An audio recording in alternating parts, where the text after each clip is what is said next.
Welcome to 95 news. ప్రతిక్షణం ప్రజాక్షేమం కోసం బులెటిన్ల ముందుగా హెడ్లైన్స్ చూద్దాం. పార్టీ బలోపేతంపై దృష్టి పెట్టిన టీపీసీసీ చీఫ్ రేవంత్ రెడ్డి. మాజీ ఎమ్మెల్యే బీఆర్ఎస్ నాయకుడు గురునాథ్ రెడ్డితో రేవంత్ భేటీ. బీజేపీ జనసేన కలిసి ఉన్నాయన్న ఆంధ్రప్రదేశ్ బీజేపీ అధ్యక్షులు సోము వీర్రాజు. 2024లో తమ కూటమి ప్రభుత్వాన్ని ఏర్పాటు చేస్తుందని ధీమా.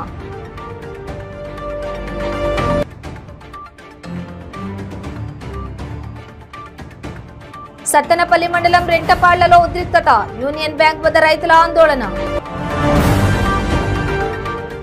ప్రజాస్వామ్యంలో పాదయాత్ర ఎవరు చేసినా స్వాగతించాలన్న సిపిఎం పోలీస్ బ్యూరో సభ్యులు బివి రాఘవులు. ప్రజలతో నేరుగా కలవడానికి ఇది ఒక అవకాశం అని వెల్లడి. ఇక డీటెయిల్స్ చూస్తే కాంగ్రెస్ పార్టీ ఆధ్వర్యంలో చేపట్టిన హాత్ సే హాత్ జోడో యాత్రలో పాల్గొన్న రేవంత్ రెడ్డి పార్టీ బలోపేతం కోసం దృష్టి పెట్టారు.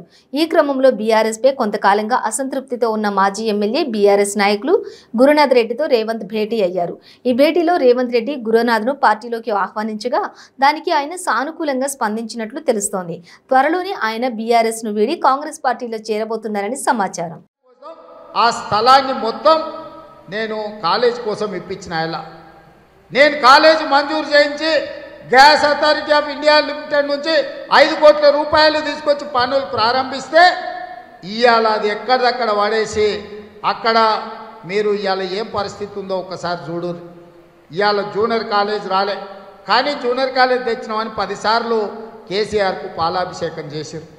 నేను అడుగుతున్న ఇవాళ ఎమ్మెల్యేను దత్తత తీసుకున్న డ్రామారావు, మీ పిల్లలు మాత్రం పట్టణాలలో చదువుకుంటారు, మా పిల్లలు పాఠశాలకు కూడా పోవాల్సిన అవసరం లేదా?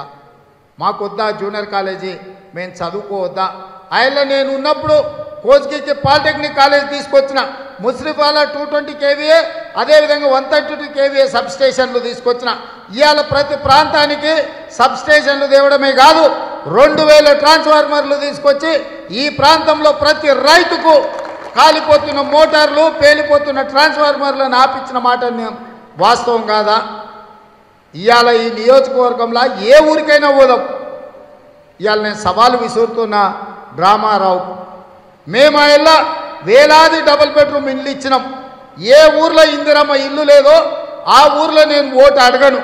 నేను సవాలు విసురుతున్న మీడియా మిత్రుల ద్వారా ఇదే రాయండి. మీరు ఏ ఊర్లో అయితే ఇందిరమ్మ ఇల్లు లేవో కాంగ్రెస్ పార్టీ ఆ ఊర్లో ఓట్లు అడగదు. ఇవాళ ఏ ఊర్లో డబుల్ బెడ్రూమ్ ఇల్లు లేవో ఆ ఊర్లో మీరు ఓట్లు అడగొద్దు. ప్రతి పేదవాడికి డబుల్ బెడ్రూమ్ ఇల్లు ఇస్తామని మీరు చెప్తున్నారు కదా. ఏ ఊర్లలో మీరు డబుల్ బెడ్రూమ్ ఇల్లు కట్టకపోతే ఆ ఊర్లలో మీరు టీఆర్ఎస్ వాళ్ళు ఓట్లు అడగనికలేదు. ఈ సవాల్కు సిద్ధమా అని నేను అడుగుతున్నా. ఇవాళ కృష్ణానది జలాలు తెస్తామన్నారు, వికారాబాద్ కృష్ణా రైల్వే లైన్ తెస్తామన్నారు, సిమెంట్ ఫ్యాక్టరీ తెస్తామన్నారు. ఒక్కటైనా జరిగిందా? దౌలతాబాద్కు జూనియర్ కాలేజ్ ఇస్తామన్నారు. సన్నాసులారా, 4 ఏళ్ళు అయిపోయింది. మా పిల్లలు చదువుకోలేక, ఆడపిల్లలు పక్క ప్రాంతాలకు అప్పలేక పిల్లలు చదువులు ఆగమై ఇంటికి పోతుండ్రు.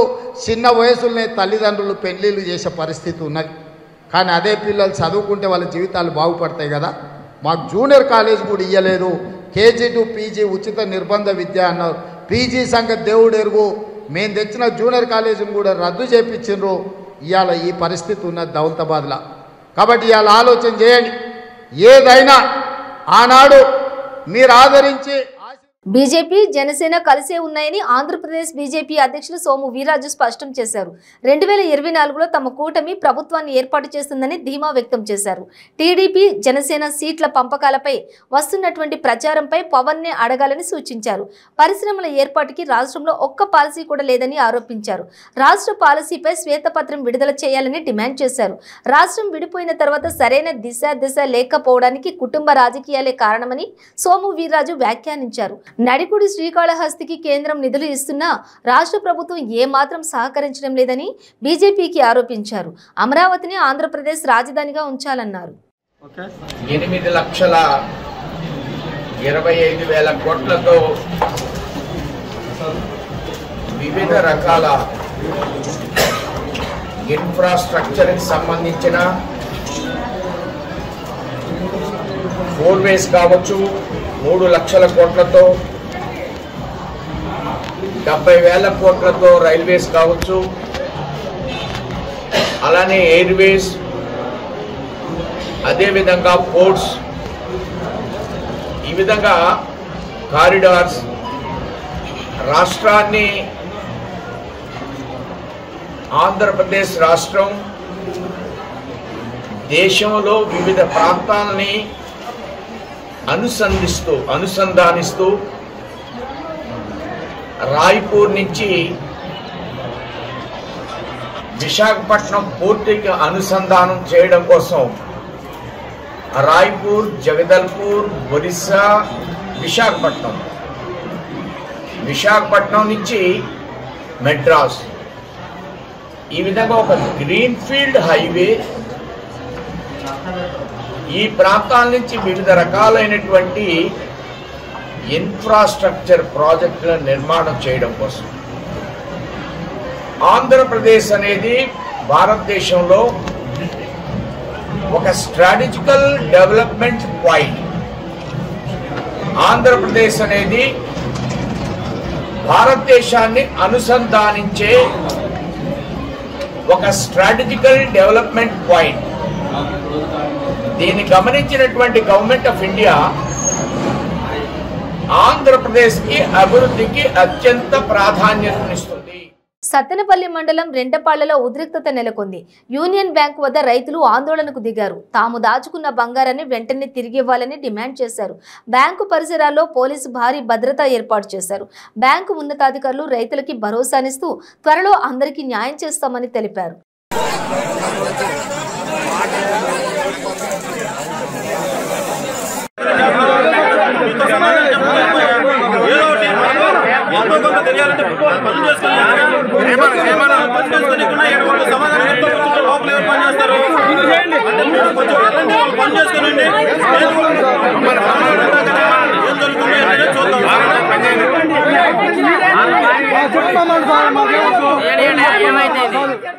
ప్రజాస్వామ్యంలో పాదయాత్ర ఎవరు చేసినా స్వాగతించాలని సిపిఎం పోలీస్ బ్యూరో సభ్యులు బివి రాఘవులు అన్నారు. ప్రజా సమస్యలతో పాటుగా ప్రజలతో నేరుగా కలవడానికి ఇది ఒక అవకాశం అని చెప్పారు. ప్రత్యేక హోదా సాధన సమితి ఆధ్వర్యంలో జరుగుతున్న యాత్రకు సంఘీభావం తెలియజేస్తున్నామని, గుజరాత్ లో మారణ హోమంపై కూడా డాక్యుమెంటరీ తీస్తే దాన్ని మోడీ ప్రభుత్వం నిషేధించడం అన్యాయమని అన్నారు. విపక్షాలని అడ్డుకోవడానికి పాత వాటికి పేరు మార్పు, కొత్త జీవోలు తీసుకొచ్చారని, జీవో నెంబర్ 1 అనేది ప్రజాస్వామ్యాన్ని కూనీ చేయటమేనని అన్నారు. ప్రజాస్వామ్యంలో పాదయాత్ర ఎవరు చేసినా స్వాగతించాలని సిపిఎం పోలీస్ బ్యూరో సభ్యులు బివి రాఘవులు అన్నారు. ప్రజా సమస్యలతో పాటుగా ప్రజలతో నేరుగా కలవడానికి ఇది ఒక అవకాశం అని చెప్పారు. ప్రత్యేక హోదా సాధన సమితి ఆధ్వర్యంలో జరుగుతున్న యాత్రకు సంఘీభావం తెలియజేస్తున్నామని, గుజరాత్ లో మారణ హోమంపై డాక్యుమెంటరీ తీస్తే దాన్ని మోడీ ప్రభుత్వం నిషేధించడం అన్యాయమని అన్నారు. విపక్షాలని అడ్డుకోవడానికి పాత వాటికి పేరు మార్చు, కొత్త జీవోలు తీసుకొచ్చారని, జీవో నెంబర్ 1 అనేది ప్రజాస్వామ్యాన్ని కూనీ చేయటమేనని అన్నారు. ప్రజాస్వామ్యాన్ని అపహాస్యం చేస్తూ గ్రామ స్వరాజ్యం తీసుకొస్తామనుడు అవివేకమని అన్నారు. మేము భావిస్తున్నాం. కేంద్ర ప్రభుత్వం కూడా వెంటనే మోడీ డాక్యుమెంటరీ కానీ ఇంకొక అంశం కానీ ఏదైనా ఇటువంటి వాటి మీద ఆంక్షలు విధించే పద్ధతిని విరమించుకోవాలని చెప్పేసి కూడా మేము డిమాండ్ చేస్తున్నాం. రాష్ట్రంలో కూడా జీవో నంబర్ 1 తీసుకొచ్చి ప్రతిపక్షాల యొక్క గొంతులు నొక్కాలని, ఉద్యమాల యొక్క గొంతులు నొక్కాలని చెప్పేసి ఇక్కడ జగన్ వైఎస్ఆర్ ప్రభుత్వం కూడా ప్రయత్నం చేసింది. తీవ్రమైన వ్యతిరేకత వచ్చినప్పటికీ మా ఉద్దేశం అది కాదు ఇది కాదని కుంటి సాకులు చెప్పేదానికి ప్రయత్నం చేస్తుంది. దానివల్ల ప్రయోజనం లేదు. దాన్ని వెంటనే ఉపసంహరించాలని చెప్పేసి కూడా నేను కోరుతున్నాను. ఇది ఇప్పటిది కాదు పాతది అని చెప్పి, ఇప్పటిది కాదు పాతది అయినప్పుడు కొత్తగా ఇప్పుడు అంబుల పొదల నుంచి బయటికి తీయాల్సిన అవసరమే ఉంది. ప్రదర్శనల్ని, బహిరంగ సభల్ని, పాదయాత్రల్ని వీటిని కొన్ని ఆంక్షలు పెట్టి నియంత్రించేదానికి ఇవి చట్టాలు, ఈ కొత్త జీవోలు అక్కర్లేదు. పాత చట్టాల్లోనే ఉన్నాయి. కొన్ని చట్టాలు ఇప్పటికీ బాగలేవు, వాటిని తొలగించాలని చెప్పేసి అడుగుతుంటే ఇప్పుడు కొత్త జీవోలు తీసుకొచ్చి పాత వాటి పేరుతోటి ఈ రకంగా ప్రజాస్వామ్యాన్ని ఖూనీ చేయడం తప్ప ఇంకోటి కాదు. అంతకుముందే ఎక్కడన్నా ప్రదర్శన చేస్తుంటే రోడ్డు మీదకి రాకుండానే ఇళ్లలో పెట్టి అరెస్ట్ చేయడం, ప్రదర్శనకు బయలుదేరిన వాళ్ళకి, సభలకు బయలుదేరిన బస్సుల్లో నుంచి దించేయడం, ఎక్కడికక్కడ ఆపేటటువంటి పద్ధతులు అన్డెమోక్రటిక్ పద్ధతులు అనుసరిస్తూనే ఉన్నాయి. దాని పరాకాష్ఠగా ఇది వచ్చింది. అందుకని ప్రజాస్వామ్యం ఈ రకంగా దెబ్బతీస్తూ ప్రజాస్వామ్యాన్ని, మరోవైపున గణతంత్ర ఉత్సవం గురించి, గ్రామ స్వరాజ్యాల గురించి మాట్లాడటం అనేది చాలా హాస్యాస్పదంగా ఉంది. 43 నెలల్లోనే గ్రామ స్వరాజ్యాన్ని తెచ్చేసామని చెప్పేసి గవర్నర్ ప్రసంగంలో వ్యక్తం చేశారు. గవర్నర్ ప్రసంగం గణతంత్రోత్సవ సందర్భంలో గవర్నర్ ప్రసంగం అంటే బహుశా రాష్ట్ర ప్రభుత్వం రాసిందే. ఈ 43లో గ్రామ స్వరాజ్యం ఏం తెచ్చారు? సర్పంచులకు ఉన్న హక్కులను ఓడబెరికేశారు. ఆ సర్పంచులను ఉత్సవ విగ్రహాలుగా చేసేశారు. గ్రామ పంచాయతీలకు ఇవ్వాల్సిన నిధుల్ని వాటన్నిటినీ ఇవ్వలేదు. చట్ట ప్రకారమే నిధులు హక్కులు ఇవ్వాలని చెప్పేసి ఈ ప్రభుత్వమే కదా గత ప్రభుత్వం అన్నిట్లోనూ ఆందోళన ఒకవైపు జరుగుతుంటే ఉన్న వాటిని ఓడగొట్టే కార్యక్రమం ఈ 43 నెలల్లో చేసి ఇప్పుడు స్వరాజ్యం ఇచ్చామని చెప్పేసి అనడం అనేది మన విజ్ఞతని ఎగతాళి చేయడం తప్ప ఇంకోటి కాదు. గ్రామ కార్యదర్శి ఉన్న గ్రామ పంచాయతీ ఉండక్కర్లేదా? వాలంటీర్ల వ్యవస్థ పెట్టారు, చాలా బ్రహ్మాండం ఉన్నారు. బ్రహ్మాండం అయితే అది ఎవరి కింద పనిచేయాలి? గ్రామ పంచాయతీ కింద కాదా? ఇప్పుడు రాష్ట్ర ముఖ్యమంత్రి మంత్రివర్గం కింద కాదా బ్యూరోక్రసీ పనిచేస్తుంది? చీఫ్ సెక్రటరీ వాళ్ళందరూ వాళ్ళు స్వతంత్రంగా పనిచేయడానికి ఒప్పుకుంటుందా ప్రభుత్వం?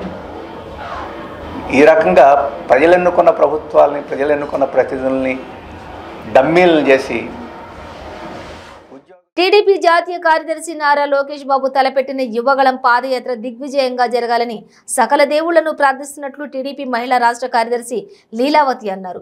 గూడూరు పట్టణంలోని రైల్వే క్వార్టర్ సమీపంలో ఉన్న శ్రీ వరసిద్ధి వినాయక స్వామి దేవస్థానంలోని లోకేష్ బాబు పేరు మీద అర్చనలు, ప్రత్యేక పూజలు జరిపించి టెంకాయలు కొట్టి మొక్కులు తీసుకున్నారు.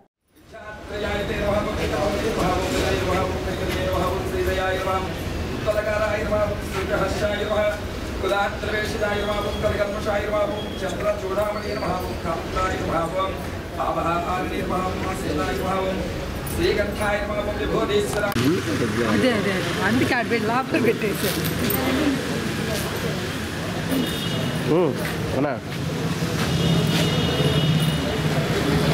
అంతే అంతే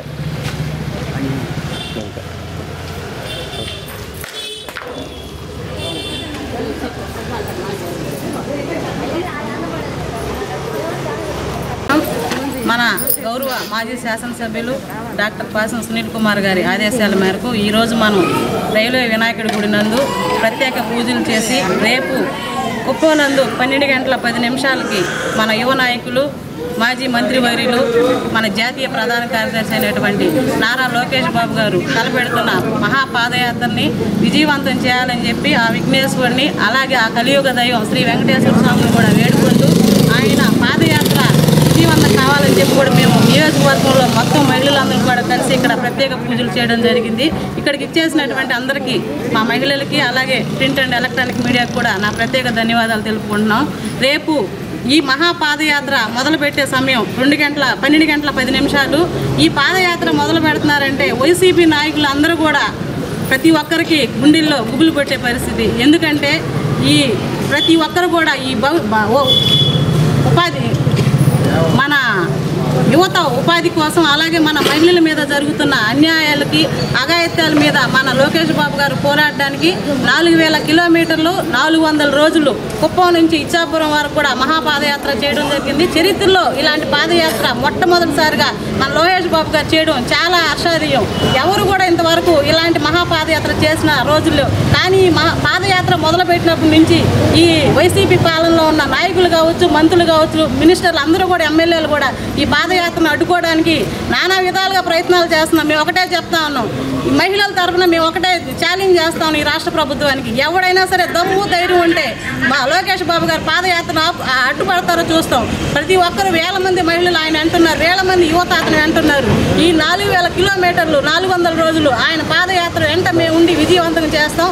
అలాగే గత ప్రభుత్వంలో తెలుగుదేశం పార్టీ ఉన్నప్పుడు చంద్రబాబు నాయుడు ముఖ్యమంత్రి గారు ఉన్నప్పుడు ఈ జగన్మోహన్ రెడ్డి పాదయాత్ర చేశాడు. ఆ రోజు మేము ఎవరు అడ్డుకోవాలా. ప్రతి ఒక్కరికి పాదయాత్ర చేసే హక్కు అర్హత అన్నీ ఉన్నాయి. ఇది రాజ్యాంగం కల్పించిన హక్కు. ఈ పాదయాత్రను అడ్డుకోవడానికి ఎవరికి ఎటువంటి విధానం లేదు. కానీ ప్రతి ఒక్కరు కూడా ఈరోజు ఈ రాష్ట్ర ప్రభుత్వం చేసిన అన్యాయాలు అక్రమాలు బయటపడతాయనే ఉద్దేశంతో ఈ రాష్ట్ర ప్రభుత్వం అందరం కూడా హెచ్చరిస్తూ ఉంది. ముందుగా పోలీసు వారిని హెచ్చరిస్తూ ఉన్నాం. మేము పోలీసు శాఖ ఒకటే ఈ పాదయాత్రని విజయవంతం చేయాల్సిన భాగస్వామ్యం కూడా మీకు ఉంది. కానీ మీరు కూడా ఈ రాష్ట్ర ప్రభుత్వం మాటలని గవర్నమెంట్ ఒకరోజు ఈ రోజు ఉంటుంది, రేపు పోతుంది. కానీ పోలీసు శాఖ వారు కూడా అతనికి కావాల్సిన సదుపాయాలన్నీ కల్పించి ఈ పాదయాత్రని విజయవంతం చేయాలని చెప్పి కూడా మేము పోలీసు వారిని హెచ్చరిస్తున్నాం. అలాగే ప్రతి ఒక్కరూ మహిళలు కూడా ఆయా పార్లమెంటు పరిధిలో వచ్చినప్పుడు లోకేష్ బాబు గారిని ఆదరించి ఆ పాదయాత్ర విజయవంతం చేయాలని చెప్పి ఇంకొకసారి ఈ విఘ్నేశ్వరుని మనసారా కోరుకుంటూ సెలవు తీసుకుంటా ఉన్నాం. మెదక్ జిల్లా చిన్నశంకరంపేట మండలం అంబాజీపేట గ్రామ శివార్లో కారులో మంటలు చెలరేగి పూర్తిగా దగ్ధమైంది. గత 2 రోజుల క్రితం రోడ్డు ప్రమాదానికి గురైన కారు రోడ్డు పక్కన ఉండడంతో వేరే కారుతో తరలిస్తున్న క్రమంలో ప్రమాదం చోటు చేసుకుంది. రోడ్డు ప్రమాదానికి గురైన కారులో మంటలు చెలరేగి కారు పూర్తిగా దగ్ధమైంది. ఎవరికీ ఎలాంటి ప్రాణహాని జరగలేదు.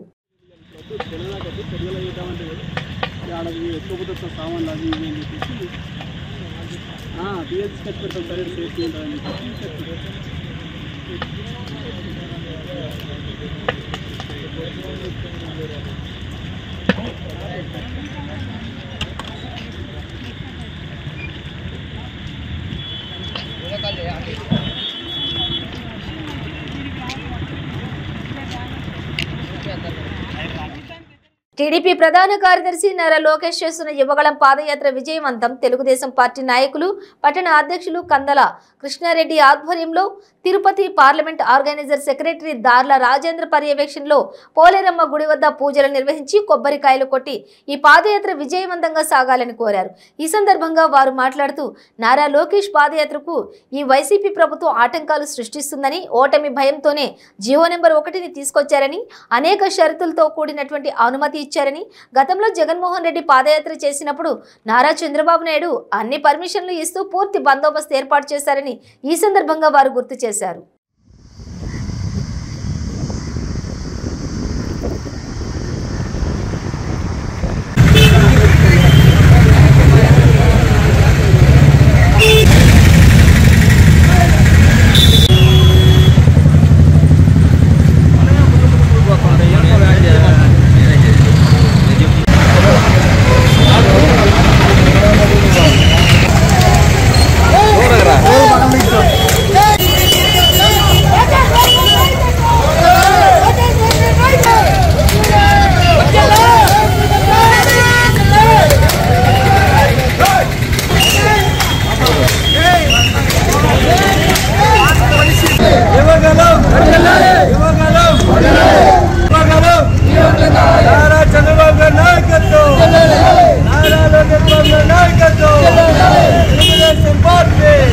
లోకేష్ బాబు గారి 400 రోజులు 6,000 కిలోమీటర్ల యాత్ర విజయవంతం కావాలని నాయుడుపేట మహాతల్లి పోలేరమ్మ గుడిలో మేము పూజలు నిర్వహించారు. నారా లోకేష్ బాబు చేస్తున్న ఈ పాదయాత్రని అడ్డుకోవాలని కొన్ని దుష్ట శక్తులు రకరకాల ప్రయత్నాలు చేస్తున్నాయి.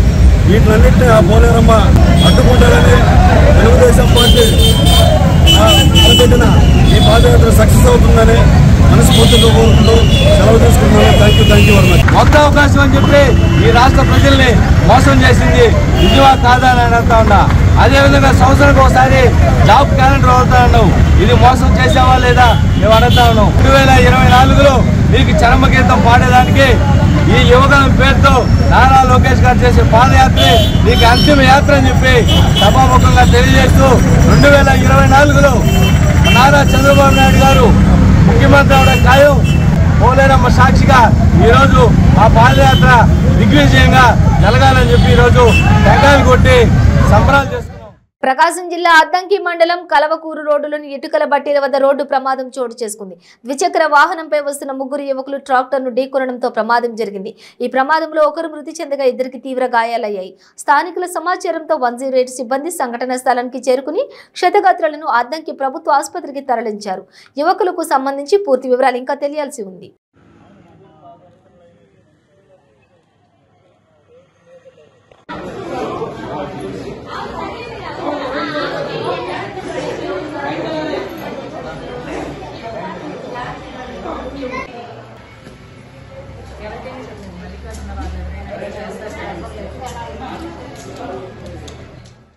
ప్రకాశం జిల్లా ఖమ్మం పట్టణం సమీపంలోని అమరావతి అనంతపురం జాతీయ రహదారిపై రోడ్డు ప్రమాదం చోటు చేసుకుంది.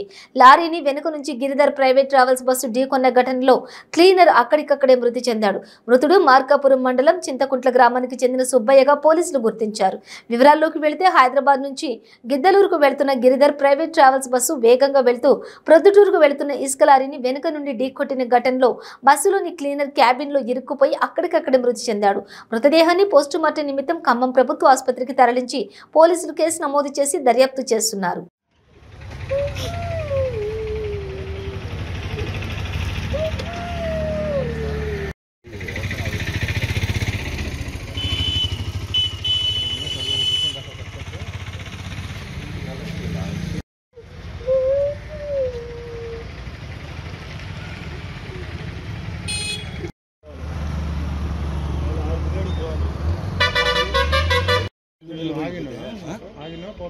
రన్నింగ్లో ఉన్నా మెరకెక్కుతున్నా.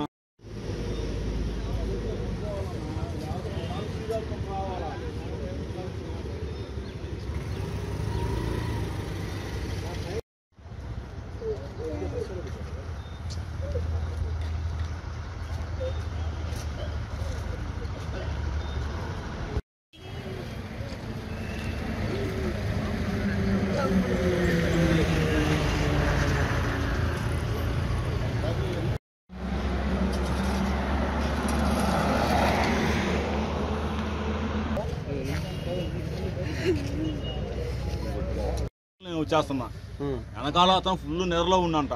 ఐటీలో వాళ్ళు చెబుతూనే ఉన్నారంట అతనికి నిద్ర పెట్టి పనుకొని. వాడు ఫుల్ స్పీడ్ వచ్చి కొట్టి ఇక్కడ కొట్టి ఒక దాదాపు 1 అడుగు దూరం పోయేది బస్సు. అంత స్పీడ్లో ఉన్నాడు సార్. ఎన్ని గంటలప్పుడు జరిగింది? ఇప్పుడే సార్ 1 గంట కరెక్ట్గా 6:15. విశాఖలోని శారదాపీఠం వార్షికోత్సవాలు ప్రారంభమయ్యాయి. పీఠాధిపతులు స్వరూపానందేంద్ర స్వాత్మానందేంద్ర సమక్షంలో అంకురార్పణ జరిగింది. 5 రోజుల పాటు రాజశ్యామల యాగం చతుర్వేద వాహనం నిర్వహించుకున్నారు. ఇక స్వరూపానందేంద్ర మాట్లాడుతూ పూర్వీకులు ఆస్తిపాస్తులు ఇచ్చినట్లు ఏర్పడిన పీఠం కాదు విశాఖ శారదాపీఠం అని అన్నారు. ఉపాసన శక్తితో నిర్మాణమైనటువంటి పీఠం తమదని అన్నారు.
పని శరదగానికి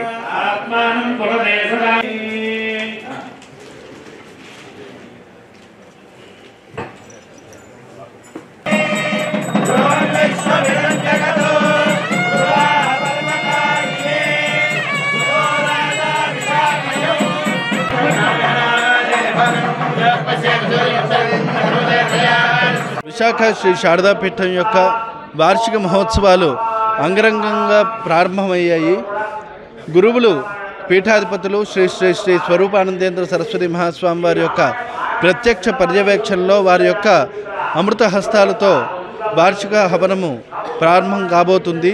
ఇప్పుడే మహాగణపతి పూజ, పుణ్యాహవచనము, పంచగవ్య ప్రాసన, కంకణధారణ, దీక్షాధారణ, ఋత్విక్వరణ వంటి కార్యక్రమాలు పూర్తయ్యి ఇప్పుడు గురువులే స్వయంగా యాగశాల ప్రవేశం చేసి యాగశాలకి బలిని కూడా అందించి అమ్మవారి దగ్గర అఖండ స్థాపన చేశారు.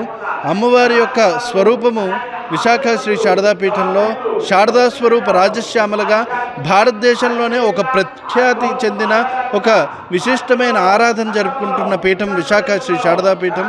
అటువంటి శారదాపీఠానికి అధిష్టాన దేవత శారదా స్వరూప రాజశ్యామల అమ్మవారిని ఇక్కడ లోక శ్రేయస్సుని కోసము ప్రపంచమంతా బాగుండాలి, భారతదేశము ప్రపంచ దేశాల కన్నా అగ్రగామిగా ఉండాలి, ముఖ్యంగా ఆంధ్ర తెలంగాణ రాష్ట్రాలు తెలుగు రాష్ట్రాలు రెండూ కూడా సుభిక్షంగా ఉండాలి, పరిపాలనా విధానంగా కూడా అమ్మవారి యొక్క ఆశీస్సులు ప్రతి ఒక్కరికి అందించాలి అనే ఉద్దేశంతో శారదాపీఠంలో రాజశ్యామల యాగం చేపట్టడం జరిగింది. ఈ యాగం ఈరోజు ప్రారంభమైన యాగం 31వ తేదీ నాడు సుముహూర్తాన మహాపూర్ణాహుతి జరుపుకుంటుంది. ఈ యాగంలో సుమారు అనేక సుగంధ ద్రవ్యాలతో పాటు 1,000,000 రాజశ్యామల యాగం అంటే 1,00,000 సార్లు రాజశ్యామల అమ్మవారిని కీర్తిస్తూ అమ్మవారిని ఆరాధన చేస్తూ హవనం జరుగుతుంది. ఇటువంటి హవనంలో ఎవరు పాల్గొన్నా కూడా వారి ఇంట సకల లక్ష్ములు అష్టలక్ష్ములు తాండవిస్తాయి, రాజ్యప్రాప్తి కలుగుతుంది అనేది ఆమె యొక్క రాజశ్యామల వైభవం అనే గ్రంథంలో చెప్పబడింది. శంకరాచార్యుల వారు జగద్గురు ఆదిశంకరాచార్యుల వారు ఏదైతే మంత్రోపాసకులకి ఒక మంత్రసారమైన గ్రంథాన్ని ఏదైతే అందించారో అటువంటి గ్రంథాలని పూర్తిగా చదివి దాంట్లో ఉన్న రహస్యాలన్నింటినీ కూడా తెలుసుకుని ఆ విధంగా ప్రపంచసార గ్రంథాన్ని అనుసరిస్తూ ఇక్కడ యాగం జరగడం అనేది జరుగుతుంది. దానికి విశాఖ శ్రీ శారదాపీఠాధిపతులు వారు స్వయంగా ఏ విధంగా యాగం జరగాలి, దాంట్లో ఎటువంటి మంత్రాలను ఉచ్చరించాలి, అలాగే అధిష్టాన దేవతగా కలశస్థాపన జరిగేటప్పుడు ఎటువంటి మంత్రోపదేశాలతో మంత్రజలాల్ని అనుష్ఠానం చేయాలి. వివాహ వేడుకల్లో పవిత్రంగా భావించే మంగళసూత్రం తయారు చేసే హక్కును విశ్వబ్రాహ్మణ స్వర్ణకారులకు కల్పిస్తూ అసెంబ్లీలో చట్టం చేయాలని విశాఖలోని ఏపీ విశ్వబ్రాహ్మణ సంఘం డిమాండ్ చేసింది. ఈ మేరకు మీడియాతో విశ్వబ్రాహ్మణ సంఘం అధ్యక్షులు పావూరి హనుమంతరావు మాట్లాడుతూ స్వయం ప్రతిపత్తి కలిగినటువంటి విశ్వబ్రాహ్మణులకు ప్రత్యేక కార్పొరేషన్ ఏర్పాటు చేయాలని డిమాండ్ చేశారు. రజకులకు నాయీ బ్రాహ్మణులకు అందిస్తున్నటువంటి 10,000 ఆర్థిక సహాయాన్ని విశ్వబ్రాహ్మణులకు కూడా కల్పించాలని డిమాండ్ చేశారు. గత పాదయాత్ర సమయంలో బ్రాహ్మణులకు ఇచ్చిన హామీలను అమలు చేయాలని డిమాండ్ చేశారు. Annavarapu Nagamalleswara Rao, secretary general BC కులాల ఐక్య వేదిక మరియు జనరల్ సెక్రటరీ ఆంధ్రప్రదేశ్ బీసీ సంక్షేమ సంఘం. మరి ముఖ్యంగా మా యొక్క కోరిక అదేవిధంగా ఏంటంటే ఈ ప్రెస్ మీట్లో మా యొక్క ఉద్దేశం, జగన్మోహన్ రెడ్డి గారు ఆయన అధికారంలో రావడానికి ఆయన పాలనకి సూచికగా ఉన్నటువంటి విషయం పాదయాత్రలో చెప్పిన ప్రతి ఒక్క హామీని నెరవేర్చుకుంటూ మరి దాని గురించి చెప్తూ అభినయ పూలేగా ఇట్లా కొనియాడబడతా ఉన్నారు. సామాజిక ఇచ్చామని చెప్పి జరుగుతూ ఉంది. అయితే ఇక్కడ మీరు చూస్తే పాదయాత్రలో మరి జగన్మోహన్ రెడ్డి గారే మాతో పాటు ఉండి ఈ 4 కులాల వారికి మేము ఎమ్మెల్సీలుగా ఇచ్చి గౌరవిస్తామని చెప్పేసి ఈ యొక్క పాదయాత్రలో ఆయన దగ్గర ఆ నినాదంతో రాసినటువంటి బ్యానర్ను పట్టుకొని పాదయాత్ర అంతా చేయడం జరిగింది. ఆఖరి అవకాశం బీసీలలో రాజకీయ ప్రాధాన్యత లేని అత్యధిక జనాభా కలిగినటువంటి 4 కుటుంబాలు, ప్రతి గ్రామంలో ప్రతి పనికి ప్రతి మనిషి నిత్య జీవితంలో అవసరమైనటువంటి కులాలైనటువంటి విశ్వబ్రాహ్మణ, నాయ బ్రాహ్మణ, శాలివాహన, అదేవిధంగా రజక, ఈ 4 కులాలకి మరి గతంలో వీరందరూ బీసీలంటే టీడీపీకి వెన్నెముకగా ఉండేటటువంటి కులాలై ఉన్నాయి. ఒక ఆశతోటి వారికి ఉన్న అభిమానాన్ని. బులెటిన్ ముగించే ముందు హెడ్లైన్స్ మరోసారి. పార్టీ బలోపేతంపై దృష్టి పెట్టిన టీపీసీసీ చీఫ్ రేవంత్ రెడ్డి. మాజీ ఎమ్మెల్యే బీఆర్ఎస్ నాయకుడు గురునాథ్ రెడ్డితో రేవంత్ భేటీ. బీజేపీ జనసేన కలిసి ఉన్నాయన్న ఆంధ్రప్రదేశ్ బీజేపీ అధ్యక్షులు సోము వీర్రాజు. 2024లో తమ కూటమి ప్రభుత్వాన్ని ఏర్పాటు చేస్తుందని ధీమా.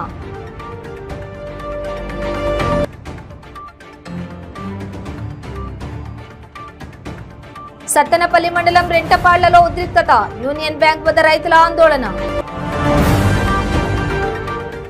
ప్రజాస్వామ్యంలో పాదయాత్ర ఎవరు చేసినా స్వాగతించాలన్న సిపిఎం పోలీస్ బ్యూరో సభ్యులు బివి రాఘవులు. ప్రజలతో నేరుగా కలవడానికి ఇది ఒక అవకాశం అని వెల్లడి. ఇవి బులెటిన్ డీటెయిల్స్. చూస్తూనే ఉండండి 9 న్యూస్.